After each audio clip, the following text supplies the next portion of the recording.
Regulars, great to have you back.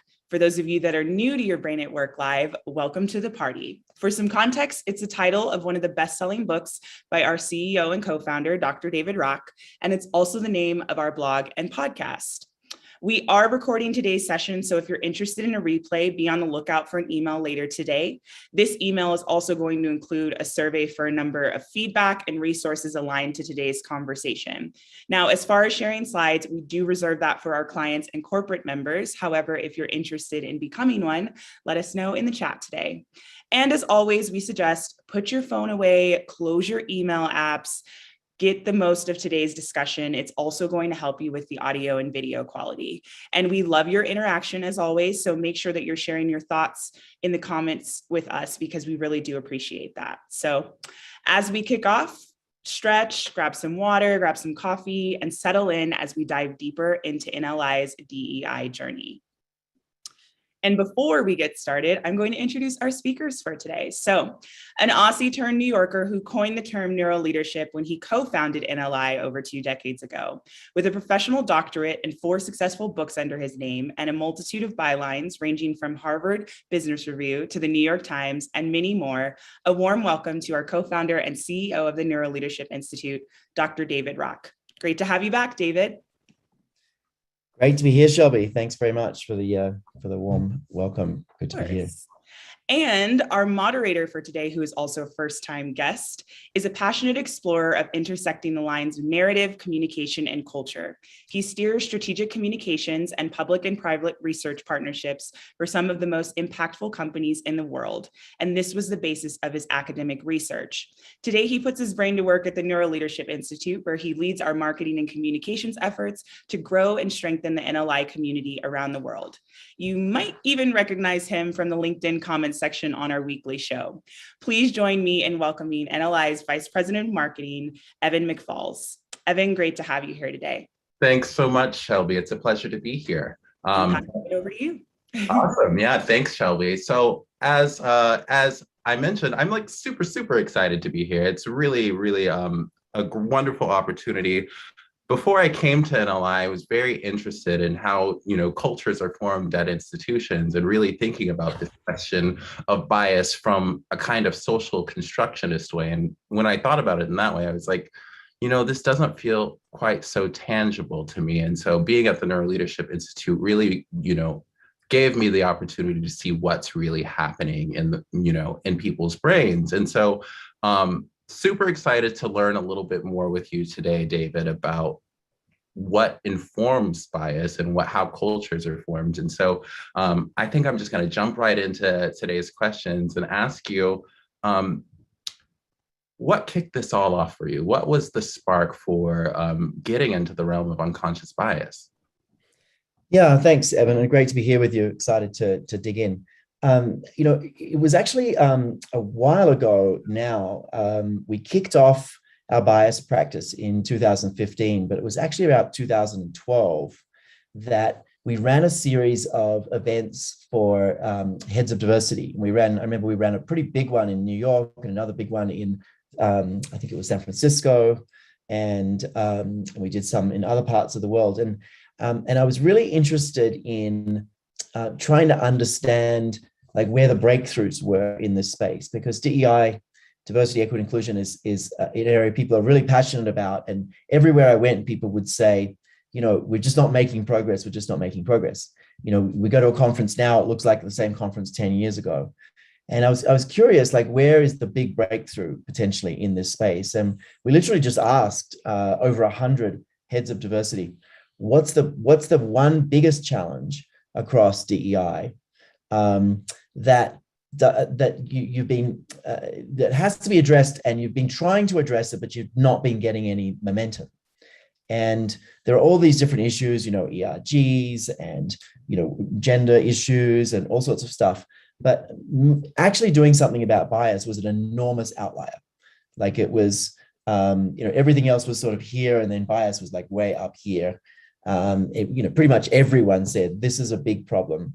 And what was interesting is I realized that it's a problem that is probably going to get, at the time in 2012, I realized it was a problem that was probably going to get worse because the busier you are, the more likely you are to be biased. And I could see everyone getting busier and busier. And just, reading the zeitgeist, I could see this was a problem that, that needed to get addressed and probably wasn't going to go away. But the interesting thing was it's a problem that everyone had, and a lot of people were actually investing a lot and getting no returns at all. And that was the big kind of aha for us, like, oh, interesting. And when we find those conditions, like something that matters and something people are really trying to do something about, investing time, money, resources, but getting no movement. For us, that, our hypothesis is that we might be doing it all wrong, in simple terms. And that's that kind of kicked off the journey. And we said, all right, we're going to really study this. And in our incredible naivety, we said, we're going to tackle this for the next 6 to 12 months and see if we can come up with a big insight. And 3.5 years later, we found something. Back to you. Yeah, thank you for providing that context. Something that I want to circle back on a little bit there is you touched on how organizations really were not seeing progress as they were investing in unconscious bias and their DEI, initiatives. When I hear that, I have to ask, what was in place before that that was leading to that lack of progress, would you say? Well, there is a lot of work out there that companies are doing and on like raising awareness of bias. And there's still today is probably 1 million people in a classroom today somewhere around the world learning about, bias with the hope that if they're more aware of it, they'll be less biased. So that's what we saw a lot of is a lot of good work, a lot of great work by, Mahzarin Banaji and many others who are educating people that bias is real and bias is an issue. The trouble was, as soon as we started the research journey, like as soon as we started the literature review, we found this really scary thing, which was that being aware of bias doesn't do much at all about it. And the reason is that it's called unconscious bias, and there's conscious bias, but a big part of the problem is that it's unconscious bias, and it's not something you can be very conscious about. And we can dig more into that, but essentially the sort of whole theory that was out there was incorrect, which is if you raise awareness of it, people will change. And what we found in our research was there are 3 or 4 reasons why that doesn't actually work. Yeah, great, thank you. So I know that there are some people who have joined us that are a little bit new. Could you tell us a little bit more about those reasons why things didn't work? Well, let me tell you about the research journey, because I think that'll bring it alive. Like the first thing that we did when we start any research journey is we do a sort of general literature review, like what do people say about what models are out there, who are the big thinkers in this space. We put together a research digest, and this, like, we didn't get very far into it before we saw something startling, which was basically everyone from Wikipedia at the low end to the Nobel Prize winner at the top end, Daniel Kahneman, pretty much everyone in between said you actually can't do anything about bias. And it turns out like raising awareness of it does very little, and motivation doesn't do much at all. And ironically, intelligence probably makes it worse. So the smarter you are, probably the more bias you have. Not saying people with lower intelligence have less, but it's not like, oh, if we hire really smart people, they won't be biased. It doesn't fix it. And so that was kind of scary. And we sort of spun around for a long time trying to think about, like, okay, so what do we do? If people can't like be less biased, what do we do? And there was actually a quote from Kahneman's book, his earlier book, Thinking Fast and Slow, which is kind of a lot about bias, but not directly about it, but it kind of is. And there's a quote, he talks about how, if someone kind of dug into how the brain processes bias, we might find some solutions. And that was like one of about 5 different research directions that we took. And so we went down this one research path with a team. We had some external scientists and a big internal team.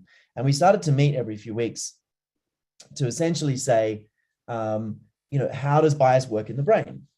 And what we did was we noticed that there was kind of something kind of wrong with bias, because I don't know if you know this, Evan, but the literature, when we looked at the literature and said, hey, how many biases are there? There was no answer.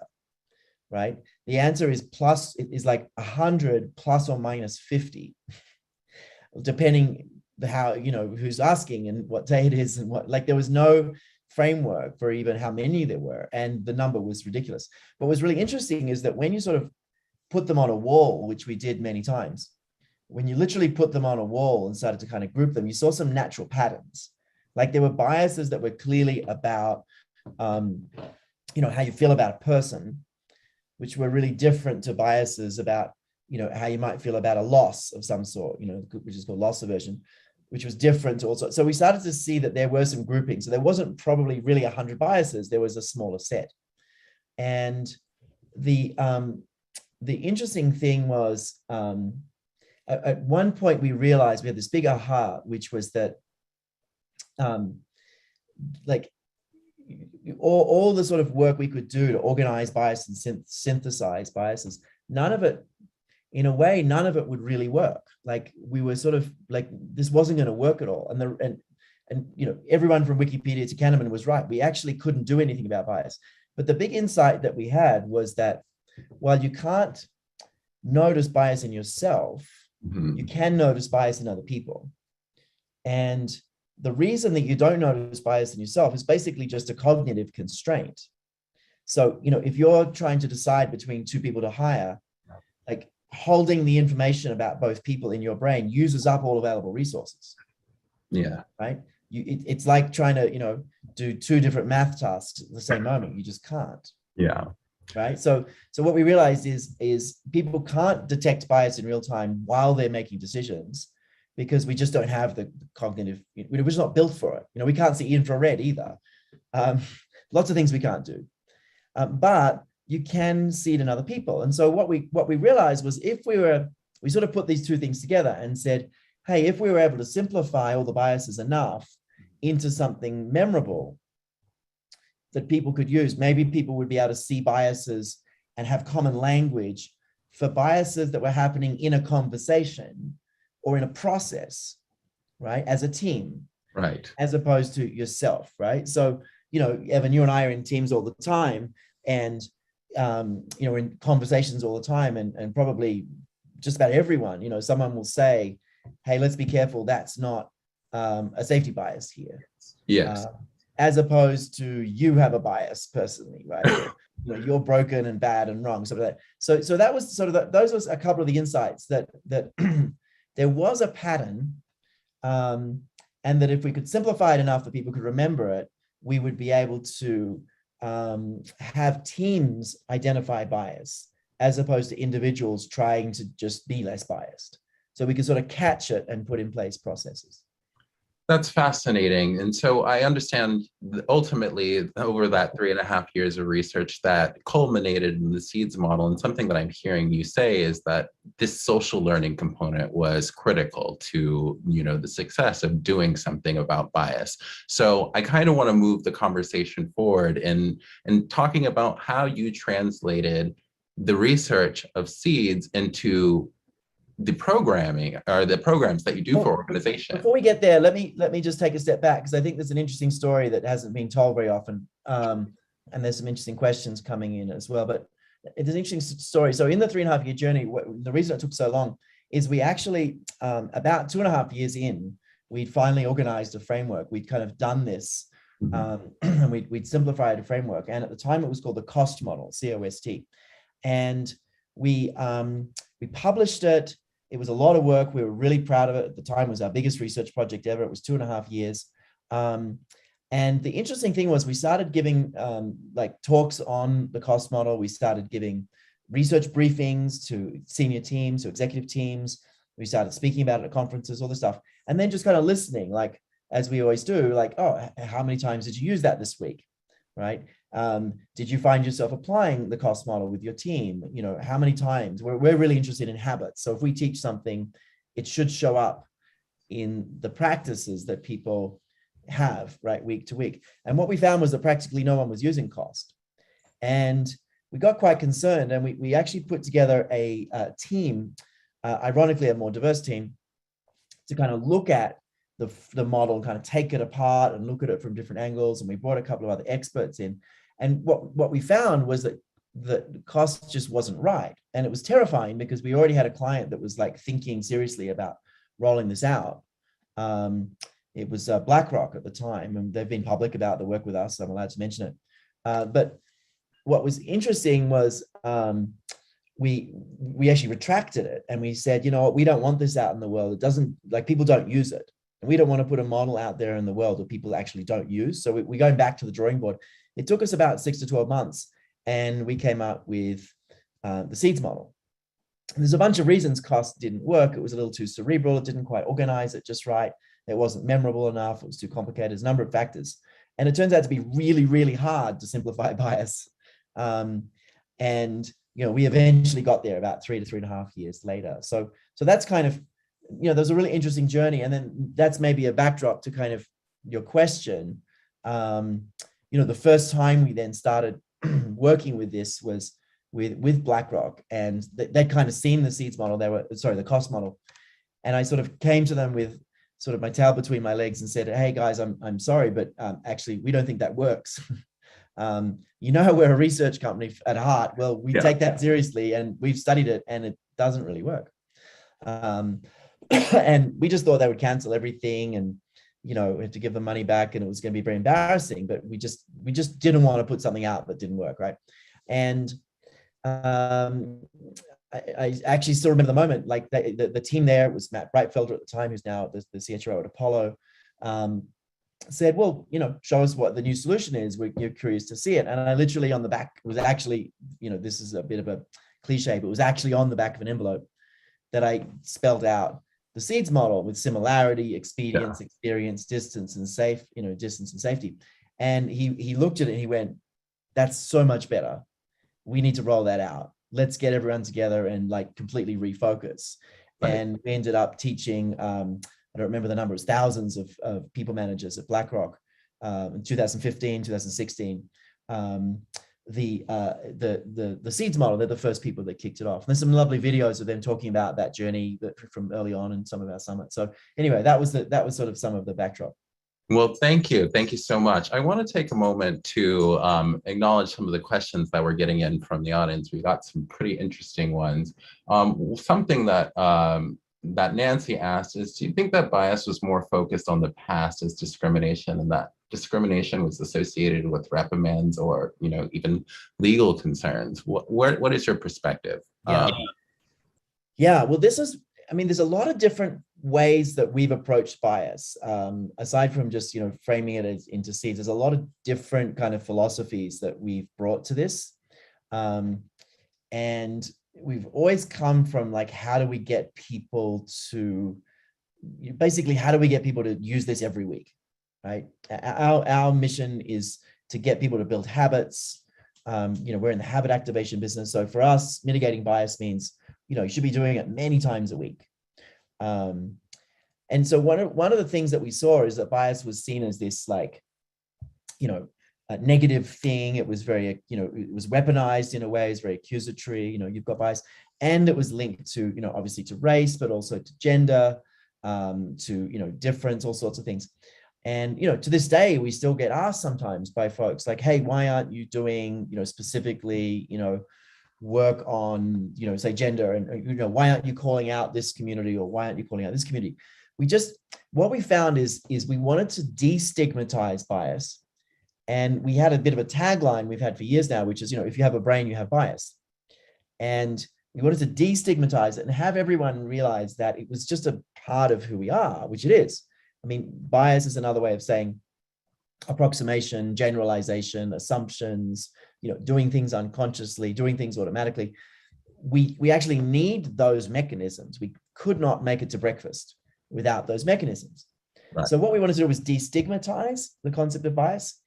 And say, hey, look, you can't address bias constantly, your brain would explode.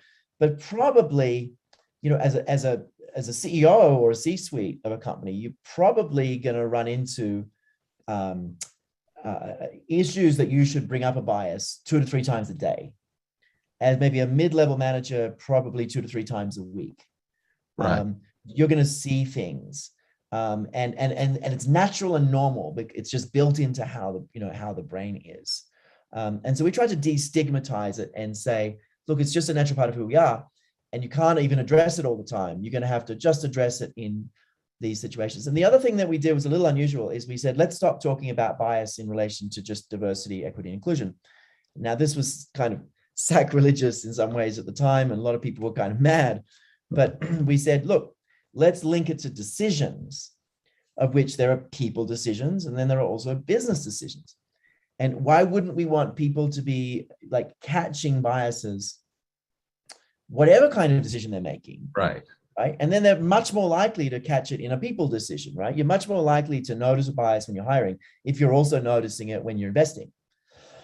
Excuse me, or deciding on a vendor or something else. So if you're in the habit of addressing bias across the board, you're more likely to use it with those things that matter. So we took the focus away a little bit from just DEI and said, this is about decisions. And that's why we called the solution, the solution we turned seeds into was called Decide, because it was about, decisions specifically. Thank you. I'm really glad that you touched on Decide, because that was kind of where I wanted to go next, is that over the course of 3.5 years, you arrive at the seeds model. You begin thinking, okay, this is a meaningfully different approach to bias mitigation. What next? How do you take that out into the world? These were some of the most complicated and feisty and just like rich conversations we've ever had as our research team. And it's really, really difficult to work out the exact right way to address this. But we knew as our guiding principle, we were about mitigation, not awareness. We were about people like taking steps to mitigate this, right? And excuse me. So we wanted to build a solution, and we just at this time when we kind of launched Seeds in 2015, we just seen these incredible results from our Connect solution in a very digital form. It was the first time, Connect was the first time we'd done a digital solution, or what we call now a distributed learning solution, of essentially taking something apart, teaching it over a month in small bites. And so we said, wow, could we do that with Seeds? Could we teach this in 3 5-minute videos in a 1-hour webinar at massive scale? And honestly, at the time, there was a bunch of people, including me, who weren't sure. It's complicated. And so we probably came up with 10 different versions, right? So it's do you do people biases first and then business, or do you break Seeds up over a month? Do you, then there was the really interesting discovery of, which is that there are 3 kinds of mitigations that you need to do, because we wanted to study mitigation, not study awareness, right? So what we found is there's 3 really different types of mitigation you can do. There's something in the moment, right? So if you're in a meeting and someone says, hey, I really like this person, we should, give them a shot.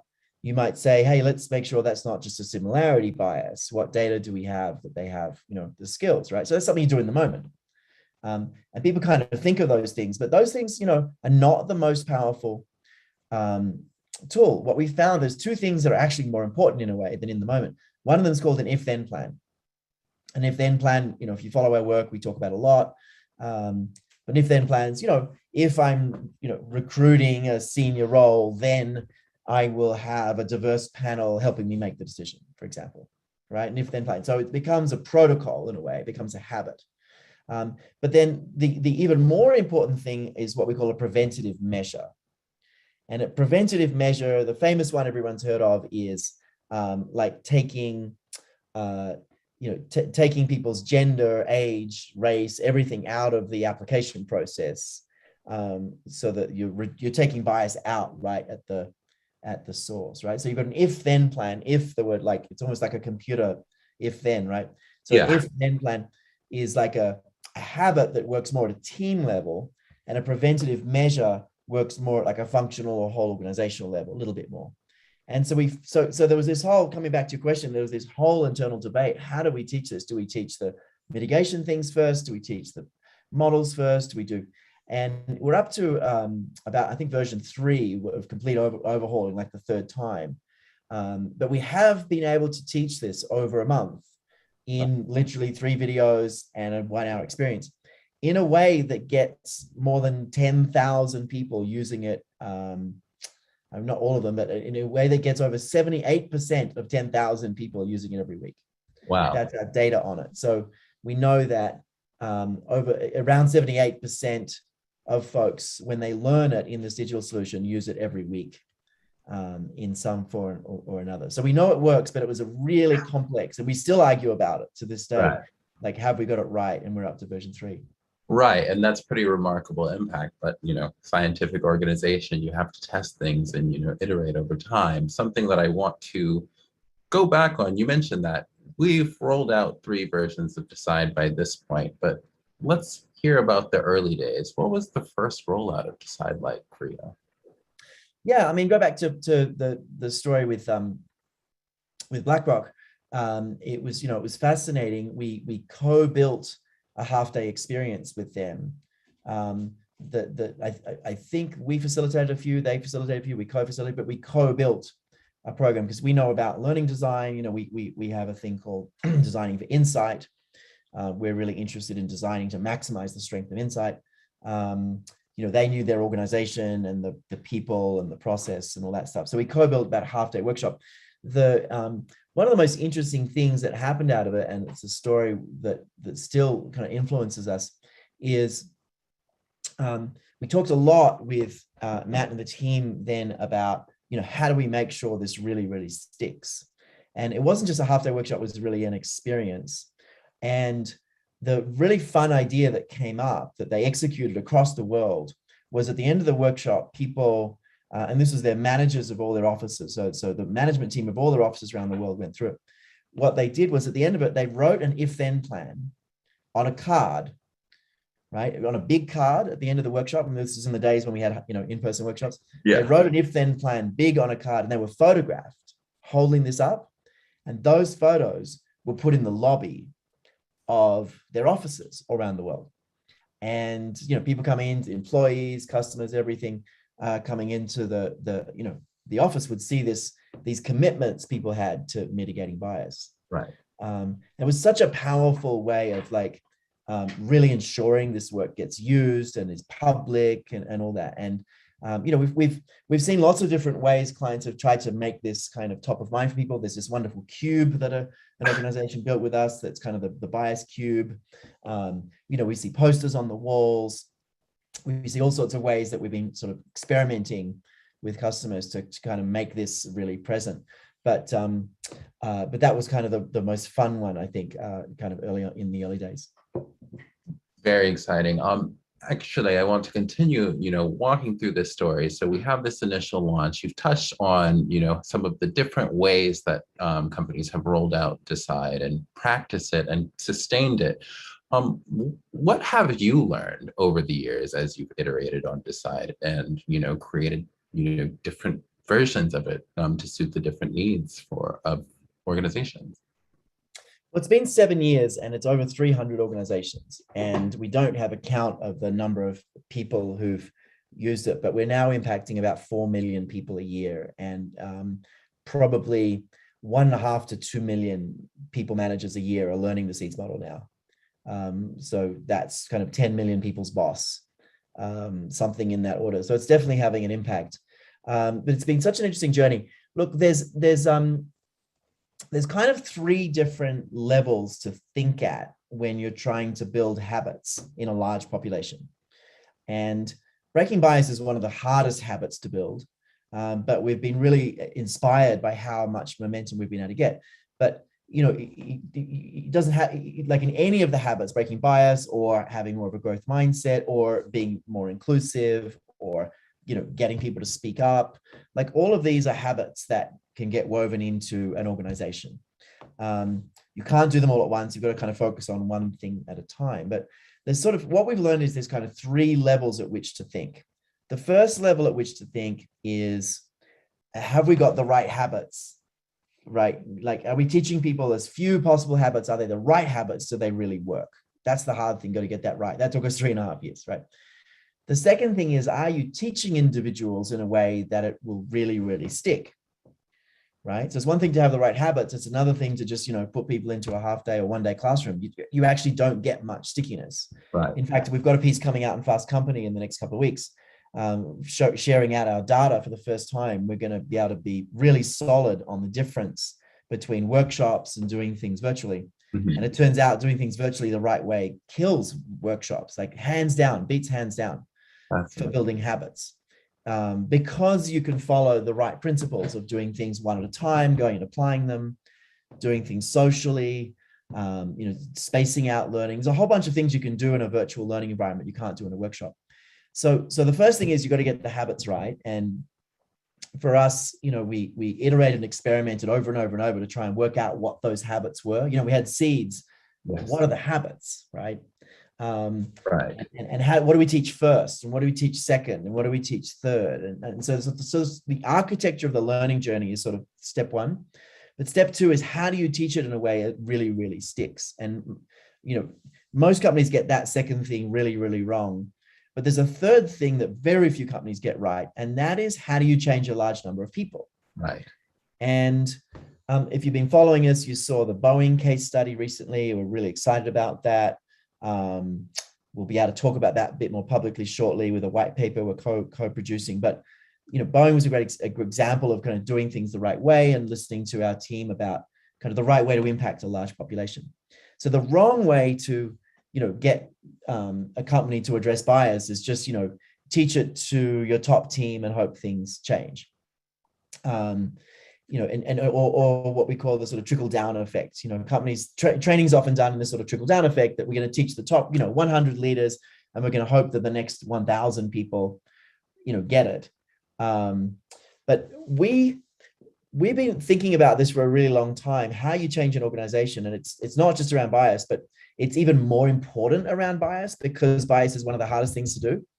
And that is like if you just put this as a module, for people to learn if they feel like, that's okay, you'll get some return, but you'll get a radically better return if you actually treat this as a campaign. And you have a relatively short amount of time that the whole organization goes through this. And, and it doesn't matter if it's 100 people, 1,000 people, 100,000 people, or even 1 million people. You can, using the digital strategies we built, you can literally get an entire company of any size to all be focused in the same quarter or even the same month on addressing this in more of a campaign format. So we've been getting sort of more confident in that as we get more and more data. We can literally show an organization like, look, this is what will happen if you just, put it as in your learning portal. This is what will happen if you sort of do it this way. But this is what will happen if you do it as a campaign. We can show people the difference in how many folks now mitigate bias every week. So you really want to do it as a campaign, often branded. Right. It doesn't have to be called Decide. So a lot of our partner clients call it something else, weave it into a different solution, tie it to existing business goals, launched by the CEO. These kinds of things are really, really important. So there's sort of 3 levels to get right. And the first level is literally what are the habits? The second level is how do you embed those habits in people? And the third level is how do you make that work at scale across a large organization? That's the third one. And that's one that I think we've got more data and expertise in now than anyone over the last 5 to 10 years. Definitely. Well, thank you for providing that framing. It really speaks to me as somebody with a marketing background, particularly thinking about the idea of like pushing things, or not even pushing. Pushing is not the right terminology, but making something, I think you said this, compelling rather than mandatory is more effective. And then, of course, I know our organization talks about the concept of stickiness, which in my mind, I always connect it to Mad Men and what's the quote, make it simple but significant. And so I see kind of those principles in play. Can we go back to something you said? Because it's actually a really important point. And we've argued with organizations about this. This is definitely not something you want to make mandatory. Right. And as you said, you want to make it compelling. And we actually wrote a whole piece on this. And there's a lot of evidence that diversity training that is mandatory can backfire and make things worse. We wrote a piece, I think it's called, Is Your Unconscious Bias Training Making You More Biased? Or is your diversity program making you more biased? It was in Strategy and Business. And there's a lot of good evidence that forcing people to learn about this stuff actually will tend to make things worse. And we had a whole we had a whole Friday session and podcast now on this, on kind of mandatory versus compelling. Maybe someone can put in the chat. It's a really, really important distinction. People think it's actually a safety bias, the S, the final S in seeds. People think if they don't make it mandatory, people won't do it. What happens if you make it mandatory is you get like 90% of people do it, but most of that 90% is annoyed. Mhm. And the people who really need it most are really annoyed and become even more kind of annoyed than they were before, because generally the people who are the most biased don't believe that they have bias, and now they feel accused and forced into something that they think is a waste of time. Remember, you don't see your own biases, but you do see other people's, right? So if you have a bunch of bias, you're still seeing other people's bias. People see others' bias. So if you force people into education, it can really backfire. So we've got to. This is, again, maybe it's not as important with other things, but with bias mitigation, it's really important that you make this compelling and not mandatory. That makes a lot of sense to me. And it also has me thinking about, where organizations are at when they're thinking about, oh, I need to do something about unconscious bias, especially when you say, a lot of people don't generally recognize that they hold unconscious bias due to it's unconscious.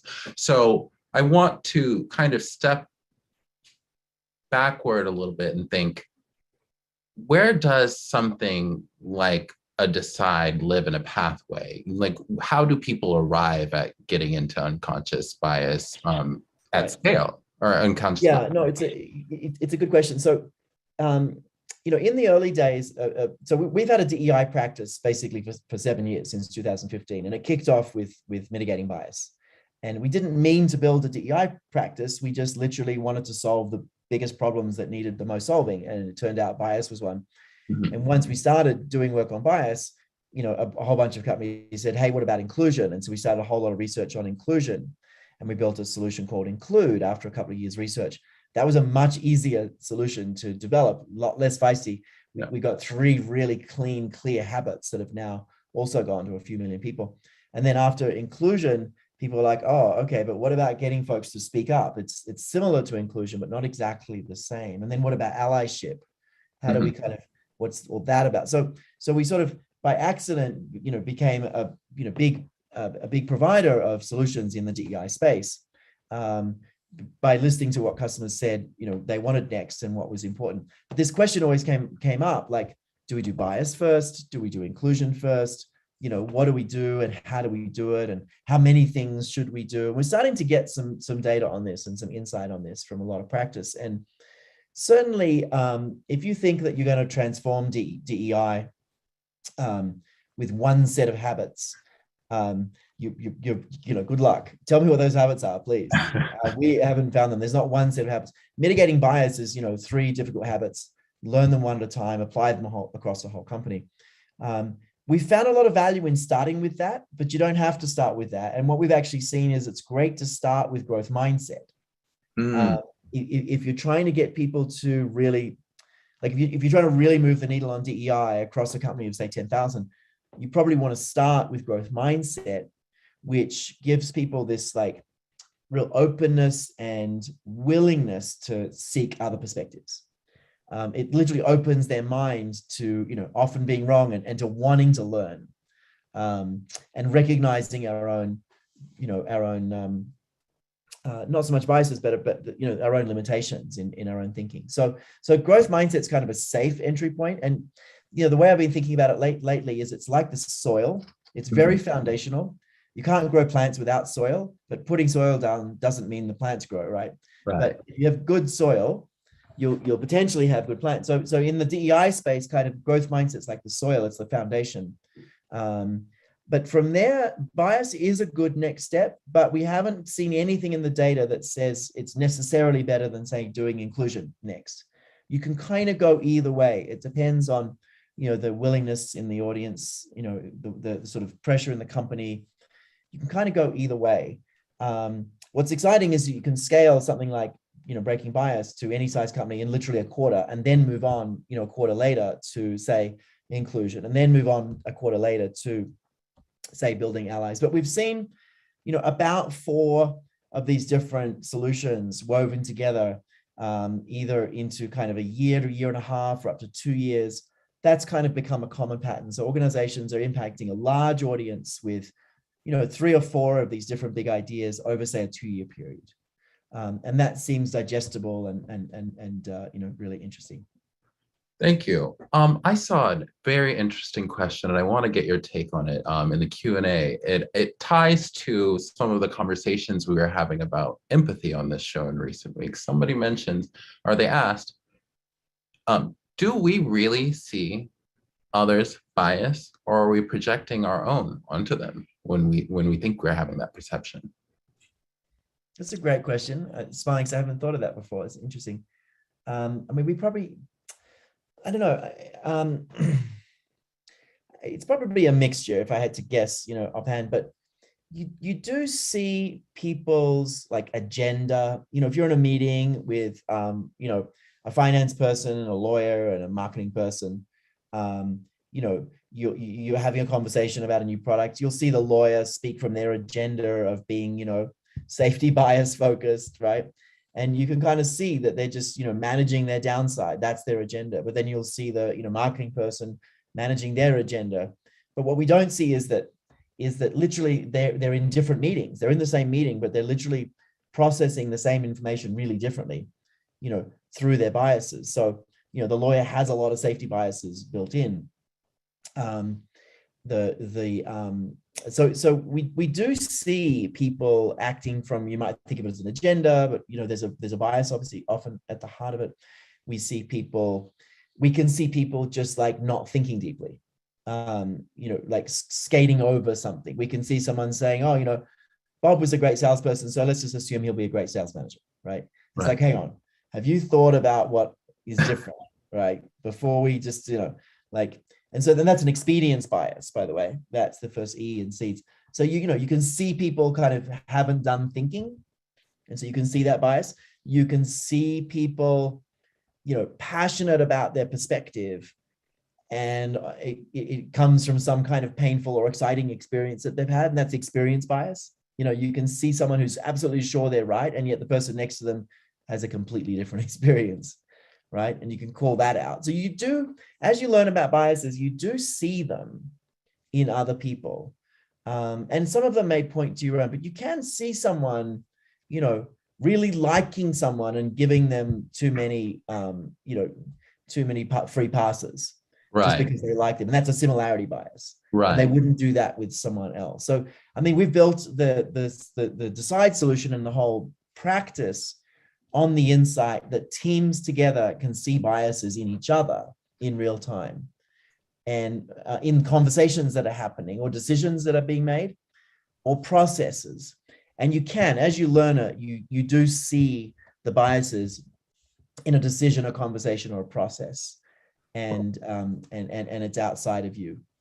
Right. That makes a lot of sense to me. And, I really appreciate the question from Paul, that he was the person who surfaced it, because it got me thinking about, once more about the connection between, bias mitigation and kind of the shared social learning and doing component. As we navigate these together, we're able to have conversations about unconscious bias. And, you bring up an interesting thing, and it's to Barbara's point right now. I can see the questions and comments that just to riff on what you're saying there, Evan, that the new version of Decide, we actually changed the habits. So it used to be accept, label, mitigate. Mm-hmm. So the first thing you learn in an earlier version of Decide was, accept that all brains are biased, label the kind of bias happening, and then mitigate according to that. And we actually kind of moved it further along, and we said, what we actually need to do is label, mitigate, and engage. So we need to teach people to label the kind of bias that they see around them, one of the 5 C things, mitigate, ideally with an if-then plan or a preventative measure, and then work to engage your team in the wider organization in that bias mitigation strategy. And so we realized that we needed to do more work because, as Barbara's bringing up, like you can notice a bias and everyone hate you. Like, how do you bring these things up? So the new program, the new Decide, is label, mitigate, engage, with more work on how do you actually get these mitigation strategies happening and alive. Great. Speaking of kind of making these strategies happening and alive, I know that we've touched on this kind of in brief in some slides, but you know, I understand that we are thinking of a decide and practice program. Can you tell us a little bit more about, I want to hear a little bit more about what you're thinking for that program, but more importantly, I want to hear about, what is it that you are trying to solve for in launching this next evolution of decide? Yeah, no, it's if you follow us for a while, you'll see we do a lot of experiments, and we're about to do another big experiment. And our hypothesis has been that the right way to change a culture is give a lot of people a few things that really work all at the same time. So if you've got 10,000 employees, don't take 2 years to put your top 100, into training. Give 3 simple habits to all 10,000 employees in the same month. And do that in a clever way that is aligned with the business and all this stuff. So that's been our strategy. So give people 3 simple things to do, and we've got this like amazing amount of data about how many habits people apply from that process. I think our head of CX, Catherine Milan, has got a session, it might be next week or sometime in the next month, on our whole measurement philosophy and how we measure habits and things. It's a fascinating field. But anyway, I digress. But we kept having organizations saying, look, we love Decide. It actually has made a difference, but there's so much more work to do. Mm-hmm. And we looked across all our solutions and said, hey, there might be a case for, giving a whole company, 3 things to focus on quickly, but then going deeper with maybe a smaller audience or maybe even the whole company, but going deeper. And so we've conceptualized this thing we launched at the summit recently. It's called the In Practice series. So we're going to start with Decide in Practice, then we'll probably do Grow in Practice, and then Connect in Practice, Include in Practice. So the kind of the bigger solutions. But Decide in Practice is essentially, we will do this as a hive, and a hive is a cohort every week for 3 weeks, 60 or 90 minutes, synchronous, on a Zoom, but it's a very challenging learning experience. Right. Anyway, Hive stands for High Impact Virtual Experience. The Decide in Practice Hive is literally a chance to practice label, mitigate, and engage. And like we're still kind of working on it, but the first week is like you're actually going to practice in all these different kinds of business and people decisions. So you're going to workshop together and brainstorm together and practice. So literally over 3 1-hour or 90-minute sessions, you're going to have a chance to dig much deeper into real cases, real scenarios, and actually practice, label, and mitigate and engage, and just get a whole lot better at it. And one of the things that we're hoping is out of this also is that we'll get a lot more preventative measures activated, and if then plans, but particularly preventative measures, which are the organizational systems that address bias at the source. So that's kind of our sub goal in that initiative. So Decide in Practice, we're looking for organizations now.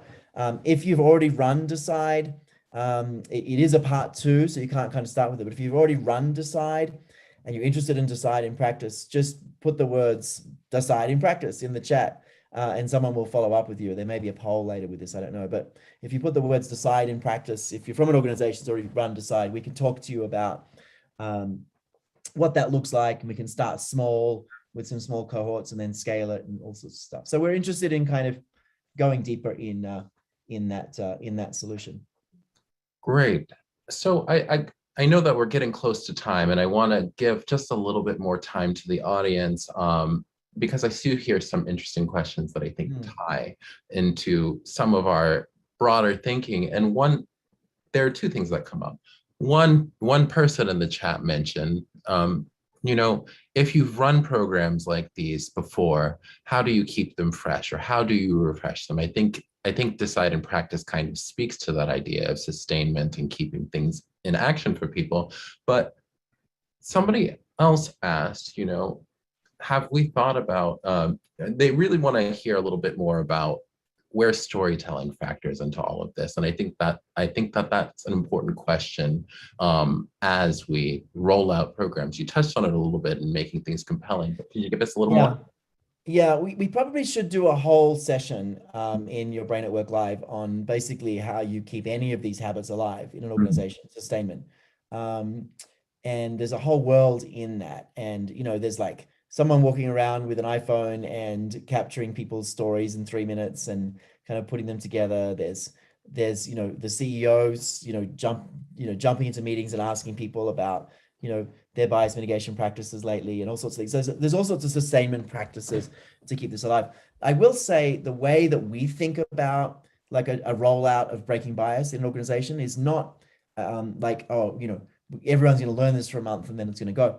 They're going to learn it for a month, then we're going to follow up with like measuring. And then 6 months later, we're going to come back and measure again, like how many times a week are they still applying this? But more importantly, what we see happening is organizations, mostly of their own accord, start weaving the SEEDS model into all sorts of like everyday work practices. Let me give you an example. Qantas, that we taught SEEDS to, the Great Australian Airline, I can call them a Great Australian Airline. They built a checklist for talent reviews that was very similar. In fact, it had the same formatting as a flight takeoff checklist. That was literally, before you do a talent review, you should take into account these SEEDS biases and take these steps, right? And so that's a fun one, but we've seen all sorts of organizations do this. So SEEDS suddenly becomes not just like a model or training, but it becomes embedded in your recruiting tools, your promotion tools, your performance management tools. Now, sometimes maybe a third to a half the time, a company will come back to us and say, can you help us build those? And we have a whole consulting team, we do that as well. But probably half or a bit more, companies just do that on their own. They've got their own internal consultants. So it should be embedded. The other thing is the content and the ideas and the IP are licensed to an organization for multiple years. And it should show up and does show up in all sorts of other leadership programs. If breaking bias should show up in your strategic decision-making programs, right? In your conflict resolution programs, in all sorts of places. So it ends up being this kind of, almost like this sort of, I don't know, this kind of patch or meme or something that shows up in lots of different places, in forms, in other trainings, in language, in assessments. And this is how we keep it alive. It's not just a training, but it's something that becomes part of the organization's ecosystem. Right. That makes a lot of sense. Fascinating. I really love seeing how so many of our different ideas are intersecting here, because I think you hear a lot of scarf in here in terms of relatedness. And I know that we touched on autonomy earlier with making things compelling rather than mandatory. So I think that we're getting close to the end of time here. I wanted to open the floor to you for, what is it that you would like for the audience to know as we close out, David? The thing that I'm really excited about at the moment is something I've been trying to do for 3 years. And the NLI team are sick of me saying this, but for 3 years, I've been saying we've got so much insight and research on not just bias, but inclusion and, raising employee voice and allyship and, across the DEI space. I literally can't keep up with how much we've got. I literally can't easily find hey, what have we, what's our point of view on X? And I realize we're long overdue to kind of put together a syllabus of this is NLI's point of view and approach to DEI. And of course, mitigating bias is a really important foundation, but there's a lot more. And so I'm super excited that we've, just launching what we're calling our DEI practitioner masterclass. A bit like the In Practice program, it'll be the first in a series. So we'll do a practitioner masterclass for people involved in leadership and learning. We'll do one for performance management, but we're launching, I think in May, coming up, our first practitioner masterclass for DEI folks. And it's application only. It does need to be internal practitioners and not external consultants.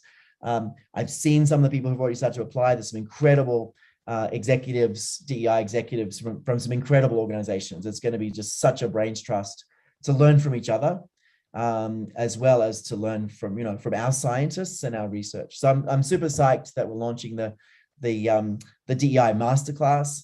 And, if you like learning about the sort of deeper stuff around bias, what I've shared today is probably 5% of what you would want to know around the SEEDS model and all the different issues and all the different stuff. There's so much more to kind of dive into just on bias to really understand the space. So we're excited to be able to share it. My team can probably put a link in the chat to that. There's an application form. You can also just put the words masterclass or word, I guess, masterclass in the chat, and someone will follow up with you. We are keeping it to internal consultants for a bunch of reasons, so just be aware of that. But just put the word masterclass, and we can send you some information and follow up with you. So super excited about that. And it's just been great to tell the story of the journey.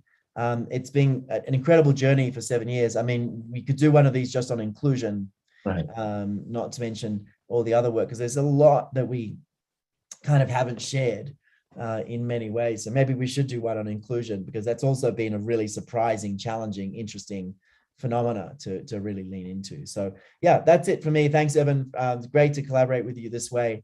And yeah, appreciate the opportunity to tell the stories. Yeah, thank you so much, David. And I have to say, just the marketer in me right now is looking at those masterclass entries. I can't wait to see all of the people who are going to apply. Thank you all so much. And if you don't, if you want to apply right this second, you can also visit neuroleadership.com/DEI next. The application form is right there on the page. All righty.